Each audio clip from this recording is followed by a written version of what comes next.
정부가 어제 유동성 위기를 겪고 있는 대우조선해양에 2조 9천억 원의 신규 자금을 지원하기로 했습니다. 하지만 현대중공업과 삼성중공업 등 나머지 조선사들도 구조조정을 진행하고 있는 점을 고려할 때 형평성을 잃었다는 지적이 제기되고 있습니다. 정부가 인위적으로 대우조선해양을 살리기 위해 유동성을 공급하면서 시장 논리에 따른 자율적인 산업 구조조정을 막고 있다는 지적입니다. 김상현 기자입니다.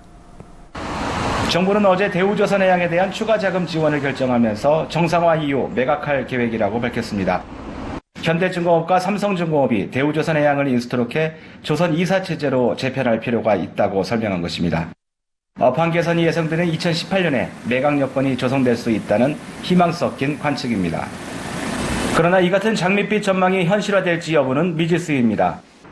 금융위는 지난 2015년 10월 4조 2천억 원의 자금 지원을 결정하면서 2016년 대우조선 수주액이 115억 달러가 되리라 전망했지만 실제 수주액은 15억 달러에 그쳤습니다.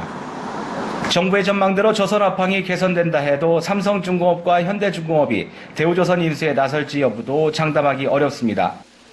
또 업황 개선이 2018년경에 이루어지지 않을 경우 자체 구조조정에 나선 현대중공업과 삼성중공업까지 합해 조선 3사가 모두 도산위기에 내몰릴 수 있습니다. 특히 대우조선은 정부 지원의 통상적인 선제 조건인 구조조정에서도 낙제점을 받고 있습니다.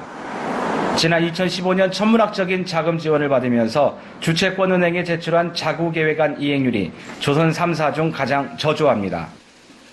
정태욱 자유한국당 의원이 최근 공개한 자료에 따르면 대우조선의 자구계획 이행률은 29%로 56%인 현대중공업과 40%인 삼성중공업을 크게 밑돌고 있습니다. 정 의원은 대우조선해양의 국내외 자회사 14개 정리 등을 포함한 물적 자구계획 이행률은 16%고 인적 자구계획 이행률은 현재 9%에 불과하다고 꼬집었습니다. 경제 구조조정 원칙이 무너지고 대선을 앞두고 정치 논리가 판을 치면서 대우조선 사태가 더욱 수렁으로 빠지고 있다는 우려가 높아지고 있습니다. 뼈를 깎는 산업 구조조정보다는 대우조선 부도에 따른 당장의 일자리 붕괴와 사회적 파장에 두려워 정부가 또 다른 미봉책을 내놓고 있다는 지적입니다. 정성립 대우조선 사장은 지난해 9월 국회에서 열린 청문회에서 4조 2천억 원 한도 내에서 지원해주면 추가 지원 없이 대우조선을 정상화시키겠다고 하면서 정상화가 안 되면 옥포 앞바다에 빠져 죽겠다는 각오로 대우조선을 살리겠다고 했습니다. 하지만 오늘 열린 기자간담회에서는 사과만 했을 뿐입니다.